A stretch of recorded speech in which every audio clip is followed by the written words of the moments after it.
Kamusta kayo ni VP Sara? Talaga. How are we? Yes, opo. I was always kind to her. I'm really nice naman eh. Pero when Bong had that Bagong Lipunan rally, she came, and my husband, that was supposed to be December eh. Parang to start the new year, Bagong Pilipinas, parang wag na tayo mag-away, mabait tayo, let's help the people, blah, blah, blah, blah. And na-postpone, ganyan. So I think it was in Feb or March, right?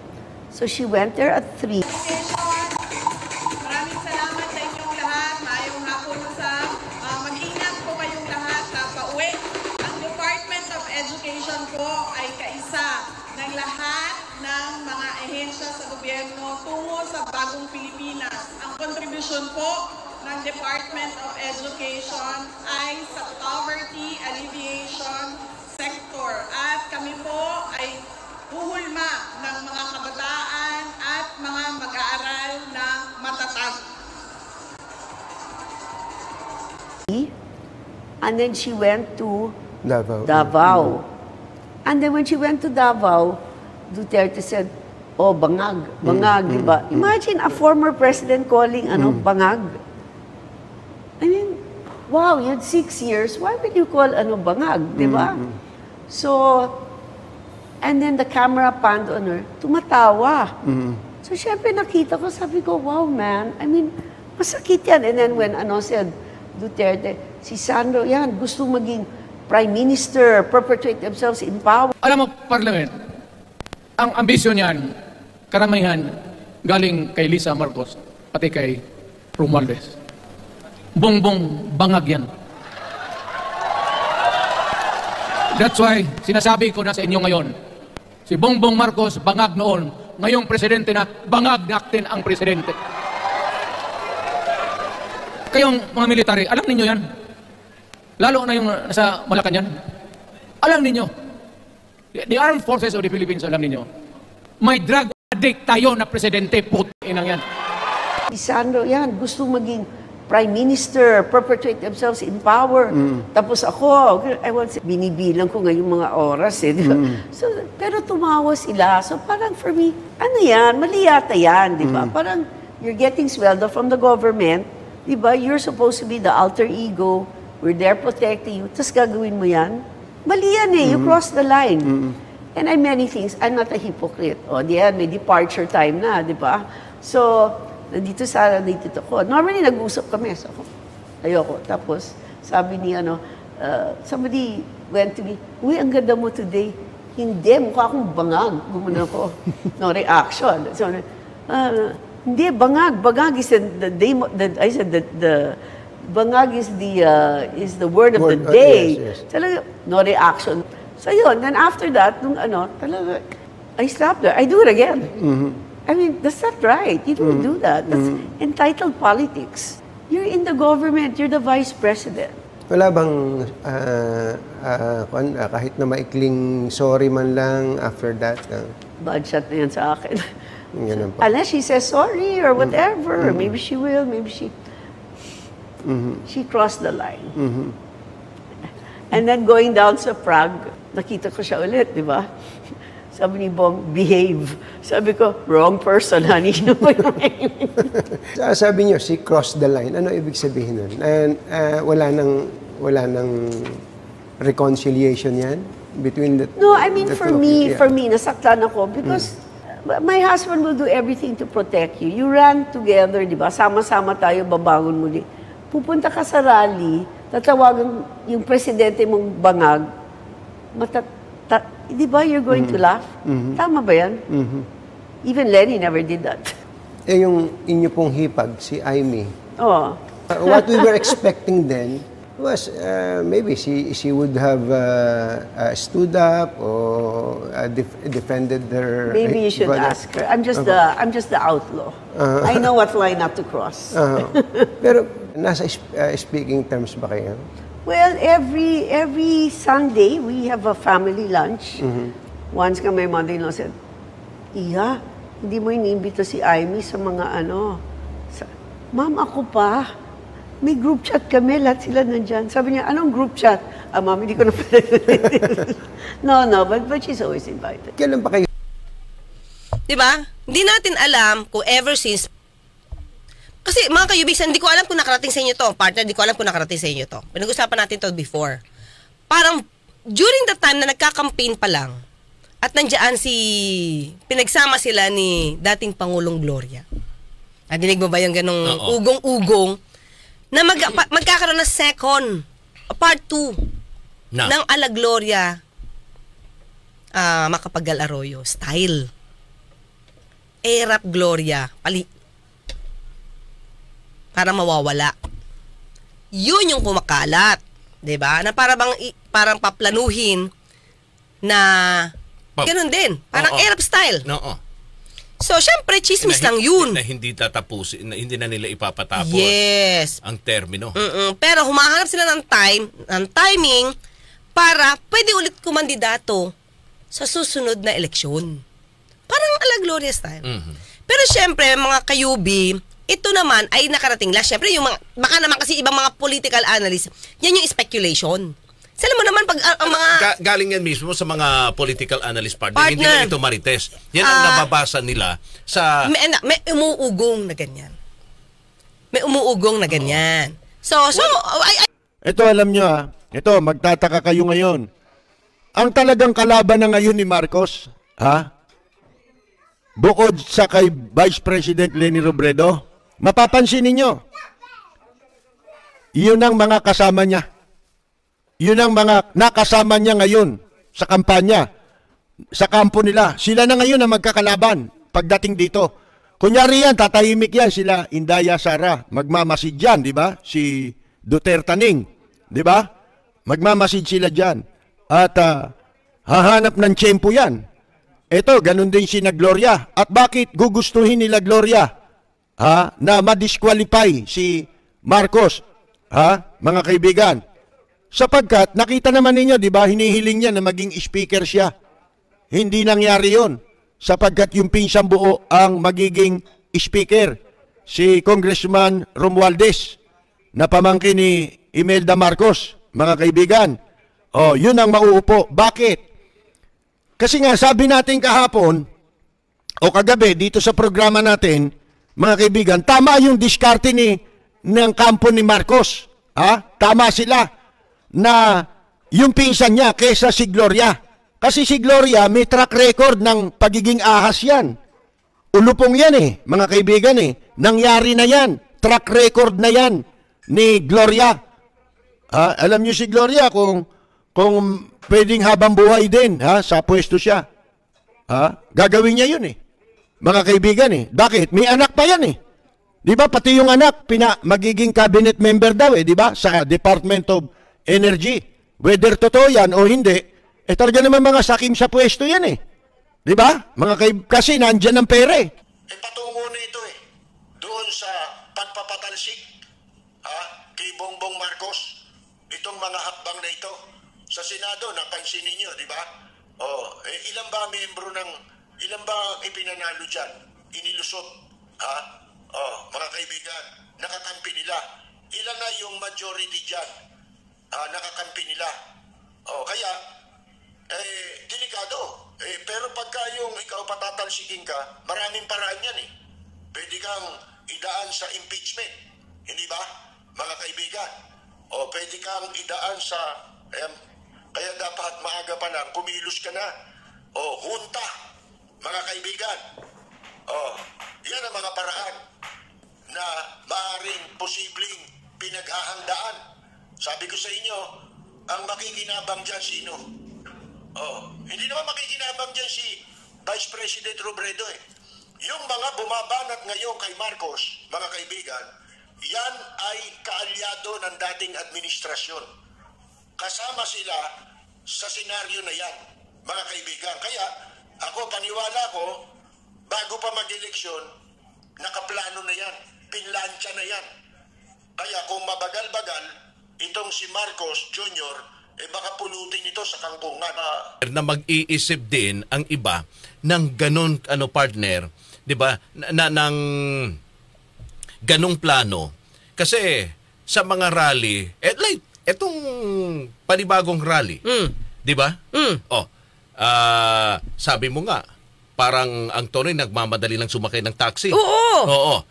May panawagan pa nga, di ba? Si dating House Speaker, si Congressman, sino to? Pantaleon Alvarez. I-withdraw na. Withdraw na yung suporta. So ano yung ku? Oo. Kukurukuku. Mangyayari po yan. Kanya bago mangyari lahat, nakikiusap ako sa inyo. We don't have to hurt each other. We don't have to fire a single shot. Simple lang. Sa mapayapang paraan, please, withdraw your support to the Chief Executive.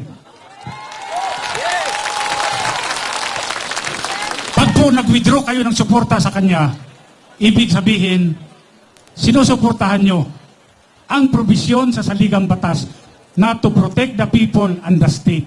Yan po ang pinakamahalaga dyan. Pag po nag-withdraw kayo ng suporta sa kanya, wala na siyang ibang magagawa kundi bababa sa pwesto.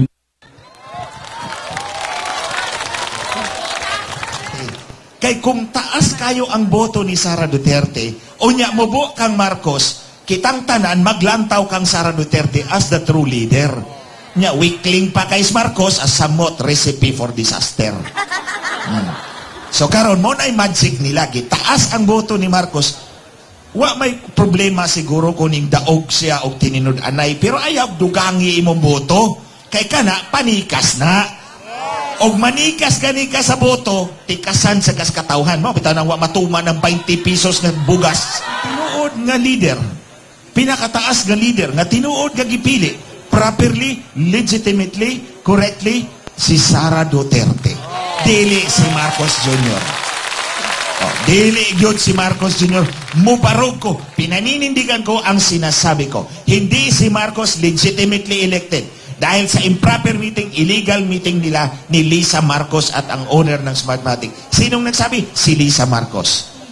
Dito sa hindi mamatay-matay na usapin ng droga. Ito pong storyang to ay isang storyang that just would not go away. That is why ang iniiwan natin palaging hamon sa lahat na naglilingkod sa pamahalaan, it is time to undergo an open, credible drug test. Pulisa ni oy. Kaya mo matang. Bawal mo ang cocaine, sige mo nag-agas. Sige sige, kamito na lang. For demonstration only. Dili ko bangag ha. Kana. Dili, uto na nagkalit. Kanira bang sip-on? Basin ako karong tiguang nako. Na ako'y sakit. Tawag nila ana og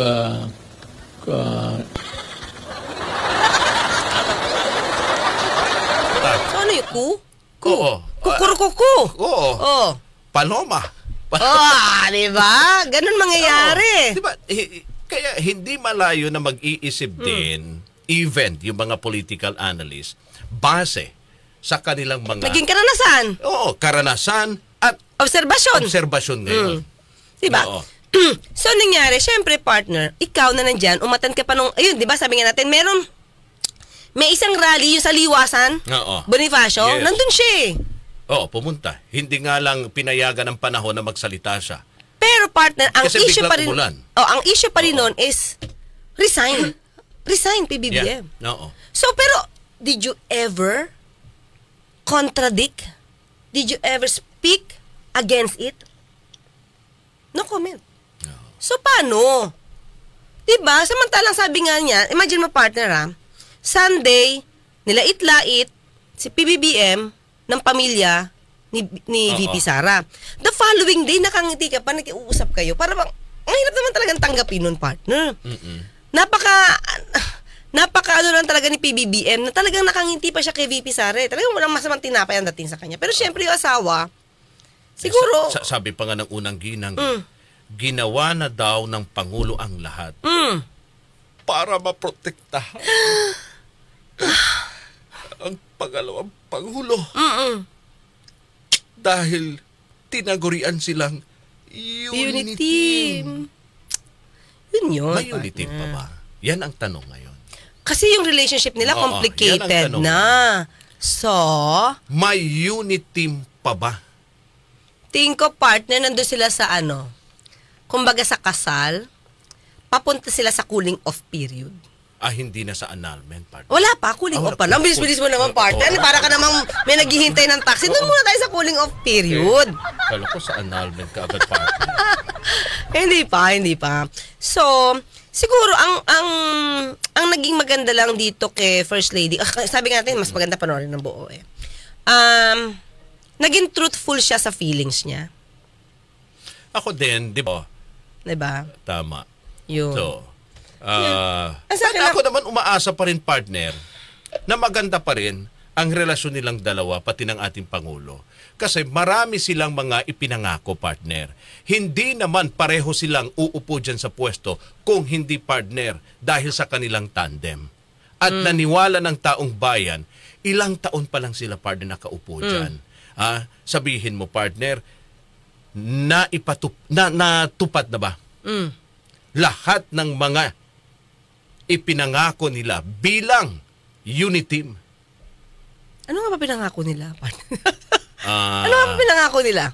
Maliban sa bigas. Definitely, sabi ko nga, wag na natin pag-usapan yung bigas, diya matutuloy. Ano ba? Yung unity team. Bahay? yung unity team. Ano na? Failure na. Kasi, alam mo, partner, eto dati, hanggang ngayon, naririnig ko pa rin sa mga Pilipino. Mas maganda na yun. Dahil ang Pangulo at ang pangalawang Pangulo ay galing sa isang mas maganda nga sana partido. Kaso may sumisingit kasi. Oo. Alam mo yan, parang mag-asawa yan, pag ang biyanan mo sumisingit at nakikialam, mawala talaga, masisira ang relasyon ng mag-asawa. And ito lang sa akin, partner. Okay? Sa tingin ko si PBBM, ginagamit niya lang yung pagiging pangulo niya, understanding siya. Ang nasasaktan si First Lady. Una-una, partner, bakit? Ang mga tumatawag na mag-resign siya, bumaba ka na, magkukuna, partido ni VP Sara. Sabi nga natin, sinabi nga ni Pantaleon Alvarez, wag mag-alala yung mga tao, pagka iniwan ng AFP, PNP ang pagsuporta kay PBBM, ang magiging, meron itong tamang succession ayon sa batas. So, pinupush si VP. So, yung mga tao ngayon, yung crowd, VP Sara, ganun. So, imagine mo yun, partner. Pero, despite that, partner, ilang beses siyang tinawag na mag-resign. Pati si Mayor Baste. No comment din dito. Sinabi lang niya, siguro kasi brotherly love. Kaya nagawa yun ni Mayor Baste. Vice President Sara Duterte said her brother Davao City Mayor Sebastian Duterte was coming from a place of brotherly love when he asked President Bongbong Marcos to resign. Mr. President, kung wala kay gugma, kung wala kay aspirations sa imuhang naso, resign. In a statement, Vice President Duterte said she has not spoken with her brother, but she believes his statement comes from a place of brotherly love. According to Duterte, her brother's remarks come as she receives despicable treatment from some sectors within the circle of the president. The Vice President said she still believed in the voting public, who entrusted her to work for their common good, adding that she believed she could survive black propaganda and smear campaigns against her personhood. However, the Duterte daughter remained mum on her father, former President Rodrigo Duterte's allegations that Marcos was on the government's illegal drugs watch list. The Philippine Drug Enforcement Agency has since denied the former president's allegations against Marcos. Pero hindi niya pinigil eh. Hindi niya pinigil yun. That's the point. Hindi makita yung sincerity mo, yung totoo mong friendship kay Pangulong Marcos. Wala makita sincerity because hindi namin alam kung natural ba sa yung quiet? Hindi ka naman natural na quiet eh. Makasuntok nga siya ng sheriff, partner, sagad. Yan na may order ang sheriff na continue. Sa sheriff? Sa proteksyon na lang namong.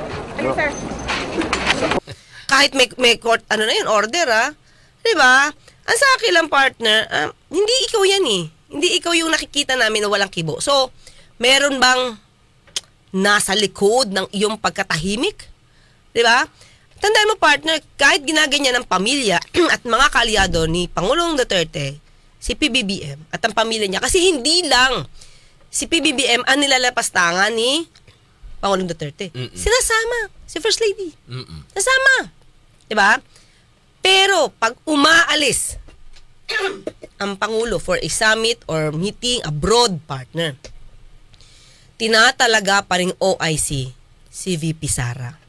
Tandaan nyo, never yatang inappoint. Meron bang time na inappoint? Baka nakalimutan ko lang na ginawa niyang OIC si VP Leni ni Pangulong Duterte. Bastusan yun, di ba, partner? As if wala kang VP. Di ba? Ilan ang mga ginawa niya kay VP na hindi nararanasan ni VP Sara sa kamay ni PBBM? Tama.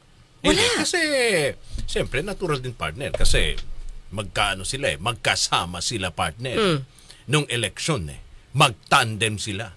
Noon siguro, oo. Nung hindi na nakukuha yung gusto. Si VP Leni galing sa ibang partner, ibang partido, magkatunggali ang mga yon. Pero partner, oo, wala ka talaga. Never!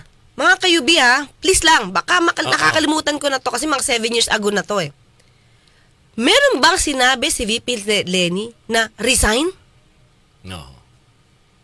Meron bang ganon? Na may threat na coup? Never. Wala at namang, si VP, at ang dating ni VP Leni nun, hindi siya katatakutan. Kasi wala siyang paghamon tungkol sa ganun. No. Wala namang partner sa pangalawang Pangulo na ganon yung mga sinasabi. Pamilya, partner. Hindi naman nanggagaling mismo. Wala naman siya Pangalawang pagpigil. Pangulo. Kung wala hindi, tama, nanggagaling sa kanyang ama at sa kanyang mga kapatid. Na mas malakas at may impluwensya. You have to control it. Kaya ba yon gawin ni... Sige, tanong mo. Tanong mo sa akin. Kaya ba ni... Kaya bang gawin yun? Nino? Ni VP Sara. Na ano? Sa kanyang ama. Ay, nako, partner. May revelation si... Sino? May revelation si Pangulong Duterte dati. Oo. Ano sabi niya? Hindi niya kaya yung anak niya. Kung ano sabihin ng anak niya, kailangan sundin. Talaga? Pangulo pa siya noon. Siya ang nagdidikta. Inamin niya yan. Meron akong video niyan. Ang problema ko talaga, ako gusto kong anti-dynasty. Pero hindi ko kaya talaga si Inday sa totoo lang. Away lang. Siya nagdi-dictate Siguro niya kita na tanda na ako. Sabi ko nga, kagulo, pati yung partido, ito nga si... Nandito nga yung, alam mo, kaibigan talaga kami ni Speaker noon pa. So I am very sorry that it had to happen, but si Inday ang hindi ko rin kaya, totoo lang. Parang, alam mo kasi kaming mga tatay, ayaw namin lalo na anak babae. Sinabi niya yan. Oo, na pag kayo anak niya nagsabi, si Inday Sara, wala na siya magawa kasi siya nagdidikta. So don't tell me hindi niya kayang dikta ng tatay niya ngayon. So anong ibig sabihin yan kung bakit tahimik siya? Siguro gusto niya rin. Ganon ba yun? Tingin ko. I-deny nila. Debunk me. Baka bumaliktad ang sitwasyon ngayon. Baka si VP Sara lang takot sa kanyang tatay. I doubt. I doubt, partner. Kasi, hindi ko alam kung ang mga sinasabi ni dating Pangulong Duterte ay, alam mo yun, pa-show off. Oo. Payabang. Kasi di ba nag-away kasi nga to si Pantaleon Alvarez saka si VP Sara. Oo. Asing matindi. So, kaibigan niya daw si Pantaleon Alvarez Kaya wala siyang magawa. Di ba? Nung naalis si Pantaleon Alvarez sa speaker, walang magawa si Pangulong Duterte. Di ba? Kasi nagdidikta nga sa kanya yung anak niya. Sige, bawiin niya yan. Sinabi niya yan He cannot deny that. Ay, Cortel Mark Anthony is watching. Ito naman sa Facebook natin. Noel Amudo, noon nakaupo pa bilang Pangulo si Pangulong Duterte. Pag bumiyahe sa ibang bansa, ginawa ba niyang caretaker ang kanyang bise? Hindi. Ako naman, ano na yan, matig na yan because si VP Leni, hindi po sila galing sa iisang partido. Galing po sila po ay magkatunggali yung kanilang partido noon, nung eleksyon. Partner, ano ba nasa batas? Pag wala ang Pangulo, sino dapat? Ang Vice President dapat ang magiging caretaker. Hindi ba diskresyon ng Pangulo din kung pwede niyang gawing yung kanyang... diskresyon niya? Nalabagin ng batas? Ay, siguro sa panahon ng Pangulong Duterte. Ba't dati hindi kumu-question ang panig ni ang kampo ni VP Leni kung bakit hindi siya itinatalaga bilang pangalawang Pangulo? Tinatanggap lang naman ni VP Leni kung anong binibigay sa kanya. O yung drug czar, binigay sa kanya para lait-laitin di siya sa loob. Di, ginawa niya yung trabaho niya. Nung nilait-lait siya, hinalukay niya mabuti yung tungkol sa drug war, war on drugs, di, tanggal siya. Diba? Si Brian, partner, Milan. Attorneys, Sir Rod, no comment. Gerald Lawrence Prince, good evening po Sir Rod at Attorney Claire. Aldrin Alteza, itong mga politiko, habol lang nila ang posisyon at personal interest nila. Panghuli lang yung pagsilbi sa bayan. Yes. Okay. I agree. Agree tayo dyan. Ang dami na kasing politiko na yun. Okay, si Binay daw ba naging OIC noon ni Noy Noy? Oo. Parang hindi ko alam. Sorry po Si VP? Parang hindi. Si VP Binay? Oo, si VP Binay. Pero hindi sila magkaaway. Hindi ko alam mga kayubi no bata pa. Sino ba ang nag-imbestiga dati? Hindi pa ako politically inclined. Oo. Hanapin natin si Papa Binay. Oo. Ano din? Pero never yata sila nagkaroon ng diskusyon, mga kayubi? Ha? Tama ba? Aralin ko nga to. No. Pero alam mo, ito lang sa akin. Basta kahit hindi kayo magkaalyado, kung ano yung nasa batas. Yes, naging caretaker daw din si Binay dati. Sabi ni Buti pa kayo, alam nyo. Biomed Life. Oo. Saka, naging caretaker daw din. Close itong si Binay kay dating Pangulong Cory Aquino.